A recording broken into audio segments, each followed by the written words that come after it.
আজকের সকালটা কিন্তু ঘুম থেকে উঠেই সবার প্রথমে পুজোটা করে নিলাম। সত্যি বলতে দিনের শুরুটা যদি ভগবানের নাম নিয়ে হয় বা পুজো করে হয়, তাহলে সারাটা দিন কিন্তু মনটা ভীষণ শান্ত হয়ে যায়। আসলে সারাদিনের কাজের ব্যস্ততার মধ্যে সকালবেলার এই কয়েকটা মুহূর্ত শুধু নিজের আর ভগবানের জন্য। সকালবেলা পুজোটা করেই দেখলাম খুব জোরে বৃষ্টি নেমে গেছে। এখন তো এই রোদ উঠছে আবার বৃষ্টি হচ্ছে, এই চলতে রয়েছে। তারপরে বসলাম ছেলেটাকে নিয়ে একটু সময় দিতে, পড়াশোনার সময়।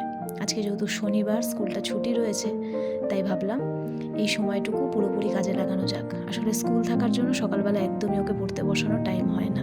আজকে বিপত্তারিণীর পুজো, তাই বাবা মায়ের জন্য মিষ্টি নিয়ে এসছে। আর এটাই হলো আজকে মায়ের দুপুরবেলার খাবার। তাই সবার প্রথমে আগে মায়ের খাবারটা গুছিয়ে দিলাম। মা এটা দিয়ে দুপুরের খাবার সারবে। আর বিপত্তারিণীর পুজো মানেই কিন্তু আমাদের বাঙালিদের এই তাগা পড়ার একটা আলাদা রকমেরই ভালোবাসা রয়েছে। ছোট্টবেলা থেকে এই দিনটার জন্য অপেক্ষা করতাম যে কবে মা পুজো দিয়ে এরকম লাল তাগা হাতে বেঁধে দেবে। আজকে দুপুরবেলার খাবার দাবারটা একদম সিম্পল ছিল, কিন্তু অমৃত।